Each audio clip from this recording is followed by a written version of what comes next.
सास वर्सेस बेटे की पसंद की बहू। देख बेटा, मुझे तेरे लिए ये लड़की पसंद है।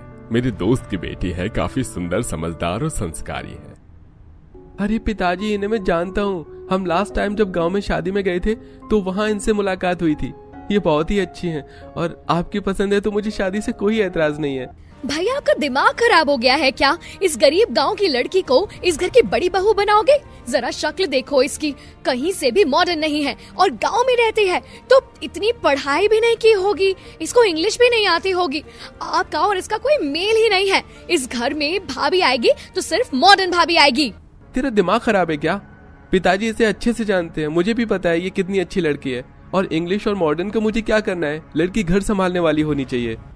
जी, आपका दिमाग खराब हो गया है क्या? कोई भी तस्वीर मेरे बेटे को दिखा देते हो। बोल दिया ना श्रेया ने, इस घर में सिर्फ मॉडर्न भाभी आएगी इसकी। मैं घर छोड़कर कहीं चला नहीं गया हूँ, इस घर का मुखिया हूँ और सटीक फैसला लेने का हक मेरा है, तुम दोनों का नहीं। ठीक है, कर लो शादी, लेकिन उस लड़की को मैं अपनी बहू कभी नहीं मानूंगी। यह तो सुमित्रा वक्त ही बताएगा। कुछ दिन गुजरते हैं। गिरीश दीप्ति के पिता से दोनों बच्चों की शादी की बात तय कर देता है और अगले ही महीने विकास की शादी धूमधाम से दीप्ति के साथ हो जाती है। लेकिन सास गृह प्रवेश नहीं करती तो ससुर ही कर देता है। मुझे लगा था तुम अपने बेटे की खुशी में शामिल होकर बहू का गृह प्रवेश कर दोगी, लेकिन तुमने वो भी नहीं किया। अब कम से कम आशीर्वाद ही दे दो। तब विकास और दीप्ति सुमित्रा के पैर छूते हैं। लो, दे दिया आशीर्वाद, लेकिन इसके बाद भी मैं इस गरीब को अपनी बहू नहीं मानूंगी। अरे, कोई मेरी तरह मॉडर्न होनी चाहिए थी। माँ जी, आप मुझ पर भरोसा तो कीजिए, मैं आपको शिकायत का मौका नहीं दूंगी। जो बोलोगे, जैसा बोलोगे वैसा कर दूंगी। भला तुम जैसे गांव की गवार क्या ही कर सकती है? मॉडर्न कपड़े पहन सकती हो, मॉडर्न डिश बना सकती हो, इंग्लिश में बात कर सकती हो। दीदी, मॉडर्न कपड़े पहनना तो मेरे संस्कार में नहीं है, लेकिन मैं विदेशी डिश आपको जरूर बनाकर खिलाने की कोशिश करूंगी। और रही इंग्लिश की बात, तो इसकी क्या जरूरत है? जब दीदी आपका मेरा दिल से रिश्ता बन जाएगा तो ऐसी लैंग्वेज की जरूरत नहीं पड़ेगी। ओह, अपनी चिकनी चुपड़ी बातें बंद करो। तुम्हारे पास से गोबर की मिट्टी की बू आती है। श्रेया, मैं अपनी पत्नी के बारे में एक और लफ्ज नहीं सुनूंगा। भैया, ये इस घर की बहू नहीं, इस घर की नौकरानी लग रही है। कोई बात नहीं विकास जी, मुझे भरोसा है धीरे धीरे सब कुछ ठीक हो जाएगा। जाओ बहू, आराम करो। तब दोनों आराम करने अपने कमरे में चले जाते हैं। अगले दिन बहू जल्दी उठकर घर की सफाई कर लेती है और पूजा करके पहली रसोई का खाना बनाकर सबको खिलाती है। वाह बहू, तुमने बहुत स्वादिष्ट खाना बनाया है। यह लौकी का हलवा खाकर तो बचपन की याद आ गई। हाँ भाभी, खाना तो एक नंबर का सॉलिड बनाया है। गगन भैया, अब आप भी इसके हाथ का खाना खाओगे? कैसे बोल रही हैं? भाभी है वो हमारी और इस घर की बड़ी बहू। बहू और भाभी का तो नहीं पता, लेकिन इस घर की नौकरानी जरूर बन सकती है वो। बस श्रेया, बहुत हो गया, चुप बैठो और खाना खाओ। हाँ दीप्ति, हलवा तो छोड़ो, तुमने आलू की कचौरी और वेज पुलाव भी बहुत अच्छे बनाए हैं। श्रेया, माँ, आप दोनों भी खाकर देखिए। हमें इस गंवार गांव की लड़की के हाथ का खाना खाने की कोई जरूरत नहीं है। श्रेया ने फ्रूट काट दिया है, हम दोनों वही खाएंगी। ये घी वाला खाना हम नहीं खाते हैं। माँ जी, दीदी एक बार चख तो लीजिए, बहुत अच्छा बना है और इतना खाने से आपकी डाइट खराब नहीं होगी। तुम्हें समझ नहीं आता क्या? अपना खाना हम पर थोपोगी क्या? तब दीप्ति चुप हो जाती है और वो लोग अपना फ्रूट खाकर चले जाते हैं। दिन गुजरते हैं। दीप्ति बेहद आसानी से ससुराल की जिम्मेदारी संभाल लेती है। हर किसी के कपड़े प्रेस करना, खाना समय से बनाना, सास ससुर को टाइम पर दवाई देना इत्यादि काम वो बखूबी कर लेती है। लेकिन सास और नंद चिढ़े रहते हैं। एक दिन श्रेया अपनी दो सहेलियों को घर पर बुलाती है। अच्छा हुआ तुम दोनों आ गई। जस्ट सिट डाउन सलोनी और पायल।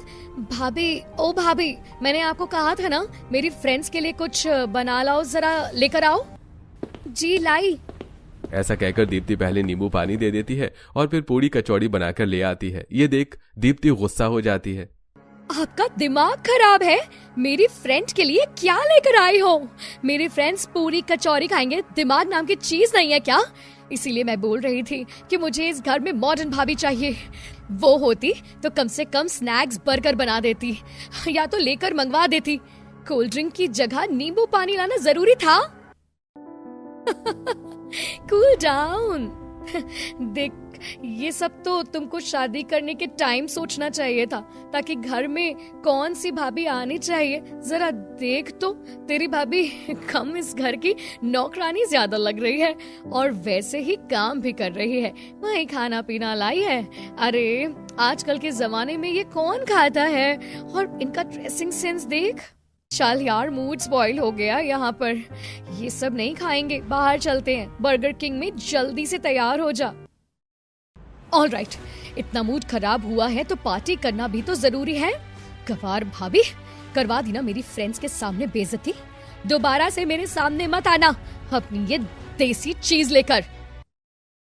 सॉरी श्रेया, मैं दोबारा से कुछ बना कर ले आती हूँ, ऐसे मत जाओ। श्रेया, ये क्या बदतमीजी है? अपनी भाभी से सबके सामने ऐसी बात करते हैं? प्लीज पापा, अब आप इसकी वकालत मेरे सामने ना करें। मेरा वैसे ही मूड खराब हो गया है। आप खाइए अपनी पसंदीदा बहू की ये देसी चीजें। तब श्रेया सुंदर सी ड्रेस पहनकर फ्रेंड्स के साथ पार्टी करने चली जाती है। इट्स रॉकिंग यारा, कभी इश्क तो करो। इट्स रॉकिंग, मरो तुम इश्क पे मरो। मैं सदके जावा, मैं सदके जावा, हो इश्क पे यारा, मैं सदके जावा। वाओ, अच्छा हुआ हम यहाँ पर आ गए, वरना तेरी भाभी ने तो पूरे तरीके से मूड ऑफ कर दिया था। तुझे पता है, मेरी भाभी बहुत मॉडर्न है। हम दोनों साथ में शॉपिंग करते हैं, साथ में क्लब जाते हैं और गॉसिप भी करते हैं। जब तुम लोग बिजी होते हो तो वो मेरे बहुत साथ होती है। तो ठीक बोल रही है सलोनी, मेरे दूसरे भाई है ना, मैं बिल्कुल वैसी ही भाभी लाऊंगी। ये तो पापा ने चलने नहीं दी और अपने और भाई के पसंद की बहू घर में ले आए। Guys, I'm very hungry. Let's go. Hunger मिटाओ मिशन। इसके बाद तीनों बर्गर पिज्जा खाते हैं। दिन गुजरते हैं। सुमित्रा और श्रेया गगन के लिए अच्छे अमीर घर की लड़की ढूंढने लगती हैं। अरे सुमित्रा बहन, आपकी जैसी बहू चाहिए। वो ये है वर्षा, बहुत ज्यादा मॉडर्न है, पढ़ी लिखी है, आसपास नौकर एक इशारे पर काम करते हैं और इनके घर वालों की डिमांड है कि बहू कुछ काम नहीं करेगी लेकिन दहेज मोटा आएगा। अब आप बताइए, हाँ है तो हम आगे बात बढ़ाएं। मैं जैसी चाहती थी, मुझे मेरी मॉडर्न भाभी मिल गई है। वो मेरी फ्रेंड बनकर रहेगी यहाँ पर। माँ ठीक है ना ये गगन भाई के लिए? हाँ ठीक है, वैसे भी वो नौकरानी है ना काम करने के लिए, तो मेरी मॉडर्न बहू को वैसे भी घर का कोई काम करने की जरूरत तो है नहीं। पंडित जी, आप बात आगे चलाओ और शादी इसी महीने होगी। ये सुनकर पंडित अमीर घर में जाकर गगन और वर्षा की शादी की बात चलाता है। फिर 2 हफ्ते बाद शादी होने के बाद वर्षा बहुत महंगे महंगे लहंगे में एंट्री करती है और उसी के साथ बहुत सारा दहेज भी आता है और सास आरती उतारती है। कब से इस दिन का इंतजार कर रही थी, आखिर मेरी वर्षा बहू आ ही गई। बहुत सुंदर है और बेटा इतना सामान लाने की क्या जरूरत थी। फाइनली मेरी मॉडर्न भाभी आ गई। देख रही हो ना दीप्ति भाभी, तुम तो इतना महंगा लहंगा भी पहनकर नहीं आई थी और हील्स देखकर पता चल रहा है भाभी लाखों रुपए की तो होगी। तुमने बिल्कुल ठीक बोला श्रेया, और अब मुझे तसल्ली हो रही है कि इस घर में मेरे लेवल से मैच करने वाली सिर्फ तुम हो और मुझे समझने वाली माँ जी। राइट भाभी, आइए ना, आलते की थाली में अपना पैर रखिए। नो वे, कहीं मेरे पेडिक्योर खराब हो गए तो? ये कितना कलर वाला पानी है, आई कांट टेक रिस्क। देवरानी जी, ये कोई कलर वाला पानी नहीं है, इसे बहू के शुभ कदमों के लिए बहुत शुभ माना जाता है। तुम्हारे पैरों को कुछ नहीं होगा, आ जाओ। फाइन, मैं ये रस्म कर रही हूँ लेकिन इसके बाद कुछ नहीं करूंगी। तब वर्षा उसमें पैर रखकर गृह प्रवेश करती है। गिरीश को ये बात पसंद नहीं आती। अगले दिन मॉडर्न बहू मॉडर्न कपड़ों में ही सुबह सास के पास आती है। गुड मॉर्निंग माँ जी, मेरी ब्लैक टी कहाँ है? सुबह सुबह मुझे वो चाहिए होता है, लाकर दीजिए। अरे बहू, ये काम मेरा थोड़ी ही है, और वैसे भी अगर तुम्हें ब्लैक टी पीनी है तो तुम खुद बना लो। देवरानी जी, आज तक मैंने माँ जी को कोई काम करने के लिए नहीं कहा, तो तुम किस हक से कह रही हो? माँ जी सही बोल रही हैं, अपने आप बना लो। तुमने कपड़े कैसे पहने हैं? ससुराल में आज तुम्हारा पहला दिन है, थोड़ा तो संस्कार दिखाओ। लिसन जेठानी जी, आज तो आपने ये मुझे बोल दिया, लेकिन इस घर में कोई नौकरानी का काम करने के लिए नहीं आई हूँ।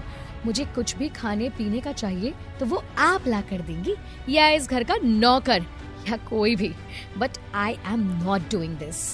और आपकी कंफ्यूजन मिटा दूं, मैं जैसा चाहूँ वैसे कपड़े पहन सकती हूँ। माँ जी से मैंने पहले ही बात कर ली थी। हाँ, वो अब एक गरीब गवार कहीन की है। मेरी बहू को ब्लैक टी चाहिए, जा जाकर बना लेकर आ, वो इस घर में कोई काम नहीं करेगी। मैंने सब कुछ सुन लिया है। आज वर्षा बहू की पहली रसोई है। क्या ये वो भी नहीं करेगी और कपड़े भी ऐसे पहनेगी? हाँ बिल्कुल, इतना दहेज लाई है वो, अब वो तुम्हारी पसंद की बहू की तरह काम थोड़ी करेगी। पापा, मेरी मॉडर्न भाभी कुछ भी नहीं करेंगी इस घर में, समझे आप? दीप्ति भाभी, ब्लैक टी और मिल्क शेक लेकर के आइए। भाभी और मैं वही ब्रेकफास्ट करेंगे और लंच में कटलेट बना देना, ठीक है ना भाभी? परफेक्ट माय प्यारी नंद, तुम मुझे कितना अच्छे से समझती हो। फिर दीप्ति रसोई में सबका ब्रेकफास्ट बनाने के लिए चली जाती है और नंद भाभी अपने कमरे में चले जाते हैं। तब गिरीश, सुमित्रा, तुम नहीं जानती तुमने वर्षा बहू को घर में लाकर कितनी बड़ी मुसीबत मोल ली है। लग रहा है वो इस घर को संभाल कर रखेगी, लेकिन वो काम तो मेरी दीप्ति बहू करती है। और ये श्रेया अभी मॉडर्न भाभी के चक्कर में पागल है, शुरू से ही घर को नहीं संभाल सकती और ऐसे कपड़े पहन रही है तो हमारी इज्जत डुबो देगी। अरे ऐसा कुछ नहीं होगा, और थोड़ा बहुत तो चलता है आज के जमाने में ये सब। मैं भगवान से दुआ करता हूँ जल्द ही तुम्हें दोनों बहू के बीच फर्क नजर आ जाएगा।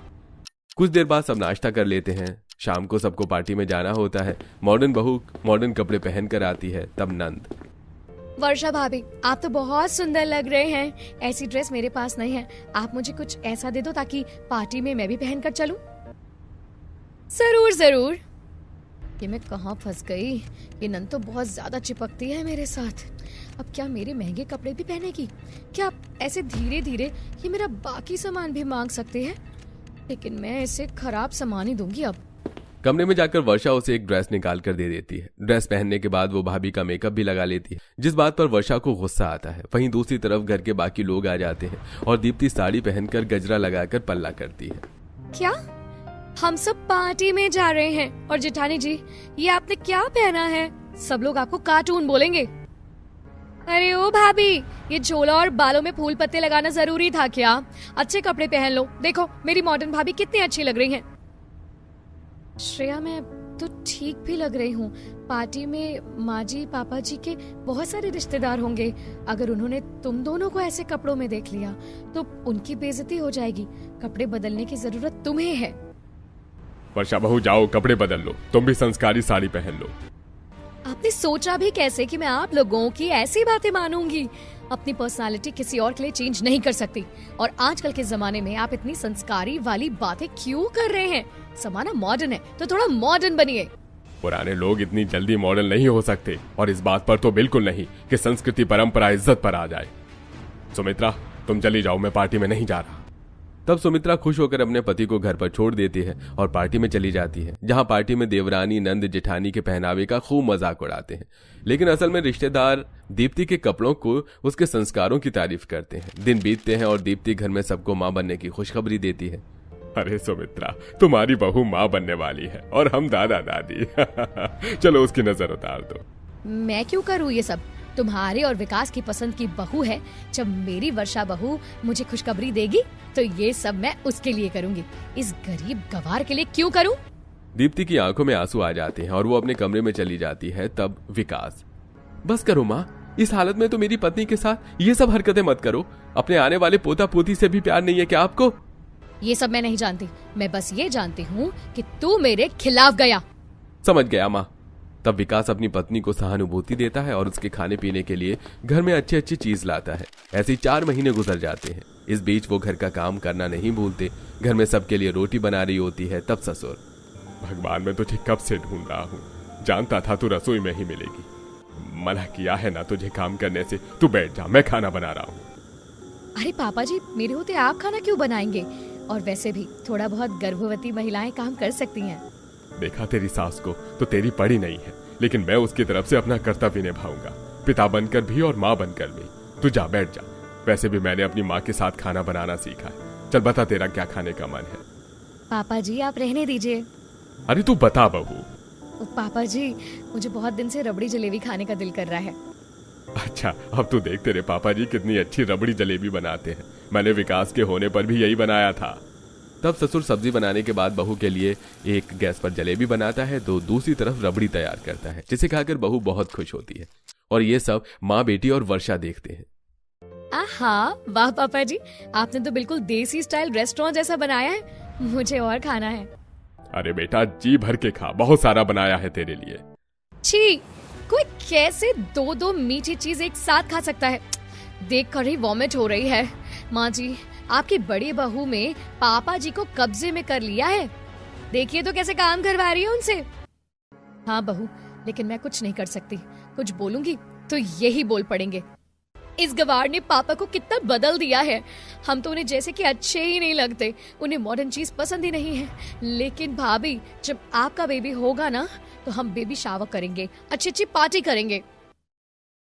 स्टॉप श्रेया, मैं अपने फिगर के साथ अभी कोई चांस नहीं ले सकती। ओके, कूल डाउन भाभी। और हाँ, क्या हम साथ में शॉपिंग करने चल सकते हैं कि नहीं? बाहर कुछ खा भी लेंगे। और मुझे 5,000 रुपए चाहिए थे, फ्रेंड के साथ रिजॉर्ट जाना है। देखो, मैं आपके मुंह पर कह रही हूँ माँ जी, श्रेया को मेरे पास पैसे हैं। इसका मतलब ये नहीं है कि कितने भी लुटा दूं। या तो तुम शॉपिंग कर लो या पैसे ले लो। मैं तुम्हारी हर ख्वाहिश पूरी नहीं कर सकती। भाभी को मैं कितना अच्छा समझती हूँ, लेकिन वो मुझसे कैसी बातें करने लगी हैं आजकल। इतना कहकर श्रेया चुप हो जाती है। अगले दिन सुमित्रा, अरे वर्षा बहू, जरा इधर आना। वो मेरा चश्मा छत पर रह गया है, उसको नीचे ले आती, मेरे घुटने में दर्द है। माँ जी, आपको क्या बोला था कि मैं कोई नौकरानी नहीं हूँ। ऊपर चश्मा रह गया है, जा सकती हो तो लेकर भी खुद आ सकती हो। मैं नहीं जा रही, मेरा पार्लर का सेशन है, मैं वहाँ जा रही हूँ। ये कहकर वर्षा चली जाती है और दीप्ति सुन लेती है। गर्भवती के समय भी 2 मंजिल की सीढ़ी चढ़कर दीप्ति सास को चश्मा लाकर देती है। हाँ ठीक है, ज्यादा मेरा ख्याल रखने की कोशिश मत कर। तुझे क्या लगता है, घर में वारिस लेकर आ रही है तो मैं तुझे प्यार करने लगूंगी? बिल्कुल नहीं। ये सुनकर दीप्ति को फिर बुरा लगता है। बेटू, मैं क्या करूं? आपकी दादी तो शादी से लेकर अभी तक मुझे अपना नहीं मान रही है, तो आपको आपका हक कैसे दिलाऊंगी? आपकी बुआ भी पसंद नहीं करती। पता नहीं सब कुछ ठीक होगा भी या नहीं। तब ससुर बहू के सिर पर हाथ रखता है। तू चिंता मत कर बहू, सुमित्रा एक दिन जरूर मानेगी। अपनी कैल्शियम और आयरन की दवाई खा ले, सबका ख्याल रखती है पर अपना नहीं। थैंक यू पापा जी, आप बहुत अच्छे हैं। दिन गुजरते हैं। बड़ी बहू बहुत संस्कारी होती है, घर में गर्भवती के समय भी सबका खाना बनाती है और अपना योग भी करती है। वहीं दूसरी तरफ मॉडर्न बहू दिन पर दिन चिड़चिड़ी हो जाती है और नंद को भी अपना सामान देने से इनकार कर देती है। अब सास को भी वर्षा का असली रंग दिखाई दे रहा था। वहीं एक बार वर्षा साबुन वाला बाथरूम छोड़ देती है, जिस वजह से दीप्ति गिरने से बच जाती है और विकास उसे सुनाता है, लेकिन वर्षा अपनी गलती एक्सेप्ट नहीं करती। वहीं दूसरी तरफ नंद के लिए एक भी अमीर घर का रिश्ता नहीं मिलता है, तो पैसों की धौंस दिखाकर वर्षा फेक डिग्री के सहारे नंद का रिश्ता अमीर घर में करवाने वाली होती है। लेकिन लड़के वालों के सामने सच्चाई सामने आ जाती है और वो बहुत बेइज्जती करके चले जाते हैं। सब खत्म हो गया। मैं बहुत बुरी बेटी हूँ। आज मेरे परिवार की बहुत बदनामी हुई है। अब किसी भी अमीर घर में मेरी शादी नहीं होगी। मैंने तुम्हें पहले ही समझाया था श्रेया, झूठ से की गई शुरुआत ज्यादा टाइम तक नहीं टिकती। आगे जाकर भी ये रिश्ता टूट सकता था। हर चीज पैसों से नहीं तोली जा सकती। कहीं पर स्थिति में रिश्ते ही काम आते हैं। कई परिस्थिति में रिश्ते ही काम आते हैं। हाँ तो किसी गरीब घर में शादी कर लो। लालची तो तुम बहुत हो श्रेया, तुम्हारे साथ ऐसा ही होना चाहिए था। वर्षा भाभी, अपनी पसंद से आपको इस घर में लाने वाली मैं ही थी, लेकिन आपकी मॉडर्न सोच मेरे लिए ही ऐसी निकलेगी, मेरे भविष्य खराब कर देगी। पता नहीं था। आपसे कई ज्यादा समझदार और अच्छी बहू दीप्ति भाभी है। हाँ प्लीज प्लीज मुझे माफ कर दीजिए। दीदी आप चिंता मत करो, मेरी नजर में एक अमीर घर का रिश्ता है। वे जरूर आपसे शादी करेंगे और डिग्री भी नहीं देखेंगे। दीप्ति बहू मुझे माफ कर दे। इस घर की असली बहू तो तू ही निकली। इस तरह नंद और सुमित्रा को अपनी गलती का एहसास होता है और अगले ही महीने दीप्ति एक प्यारे से बेटे को जन्म देती है। घर में सब लोग अब दीप्ति और बच्चे के साथ रहते हैं। वहीं अकेलेपन में वर्षा भी सुधर जाती है। दोस्तों, आपको हमारी कहानी में क्या अच्छा लगा, कमेंट करके हमें जरूर बताइएगा।